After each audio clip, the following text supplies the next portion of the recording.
South India super star అయిన మన సమంత చివరిగా ఖుషి సినిమా చేసిన విషయం మనకి తెలిసిందే. ఆ సినిమా కాస్త థియేటర్లల్లా యావరేజ్ టాక్ అయితే అందుకున్నది. ఇక ఇప్పుడు ఆమె నటించిన సిటాడల్ ఇండియన్ వర్షన్ కూడా రిలీజ్కు రెడీగా ఉన్నది. ఇక ఇది ఇట్లుంటే ఇప్పుడు ఆమె హిందీ సినిమాల మీదనే దృష్టి అంతా ఉన్నదంట అనే మాట అయితే వినబడుతున్నది. ఇక ఇందులో ఎంతవరకు నిజం ఉన్నదనేది మనకైతే తెలియకపాయే. ఆమెంతటా ఆమె చెప్పేంత వరకే మనకి తెలుస్తుంది.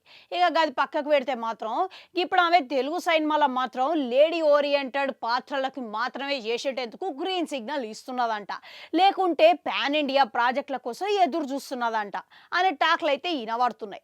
ఇక ఆమె 2 ఏళ్ల క్రితం మయోసైటిస్ బారిన పడ్డ సంగతి తెలిసిందే. ఇక ఆమె కాస్త అనారోగ్యం పాలైంది.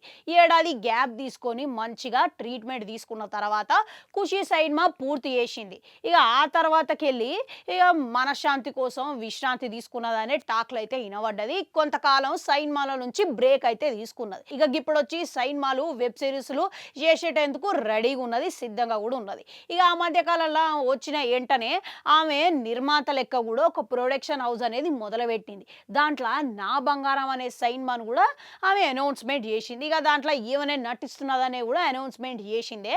మళ్ళీ ఇప్పుడు ఇక ఆ సినిమా అనౌన్స్మెంట్ పక్కకు పెడితే మాత్రం ఈ కొద్ది రోజులకెళ్ళి ఆరోగ్యం మీద పాడ్కాస్ట్లు అనేవి చేస్తున్నది.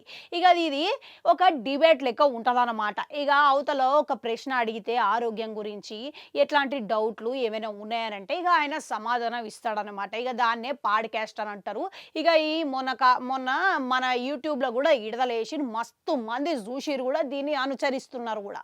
అయితే ఇప్పుడు ఇక అందులో ఈమె ఆరోగ్యం గురించి ఏవైతే ఆహార పదార్థాలు తినాలో ఇవన్నీ ఈ హెల్త్ టిప్స్ చెప్పుకుంటా ఇక ఆరోగ్య పదార్థాల గురించి దీని ద్వారా చెప్పి ఆమె ప్రమోట్ చేసుకుంటూ వచ్చింది.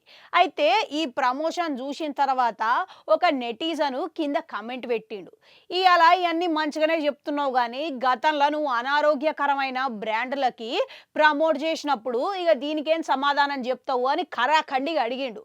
ఇక ఈమె స్పందించింది. ఇక దీనికి ఈమె ఏమంటున్నదంటే, గతంలో నేను తప్పు చేసిన మాట నిజమే, వాస్తవమే కానీ ఇక అవన్నీ నాకు తెలియక చేసిన. ఇక ఒక్కసారి నేను తెలుసుకున్న తర్వాత ఇప్పుడు అవన్నీ మానేసుకున్నా, బంద్ చేసిన నేను. ఇక ఇప్పుడైతే నేను ఏవైతే ఆచరిస్తున్నానో, నేను ఏవైతే చేస్తున్నానో అవి మాత్రమే మీతో పంచుకుంటున్నా అని ఆమె చెప్పుకుంటూ వచ్చింది. మళ్ళీ ఇప్పుడు ఈ మధ్యకాలంలో చూసుకుంటే జనాలు కూడా హెల్త్ మీద మస్తు కాన్షియస్గా ఉన్నారు, మస్తు ఫాలో అవుతున్నారు. ఇక ఈమె ఇవన్నీ చెప్పడంతో ప్రతి ఒక్కరు ఈమెనే ఫాలో అవుతున్నారు. ఇక ఎట్లాంటి ఆహార పదార్థాలు తీసుకోవాలని, ఏమేం చేయాలని మస్తుగా ఫాలో అవుతున్నారు. మీరు గిట్లా ఈ పాడ్కాస్ట్ చూసి ఎట్లాంటి ఫాలో అవుతున్నారో మాతో కూడా షేర్ చేసుకోరి. ఏమంటారు? మీరు గిట్లా ఏమేం చేస్తున్నారో అనేది కామెంట్ పెట్టుర్రి. అట్టేనాడు గంటుడు అది కూడా నొక్కరి, మళ్ళీ వస్తా.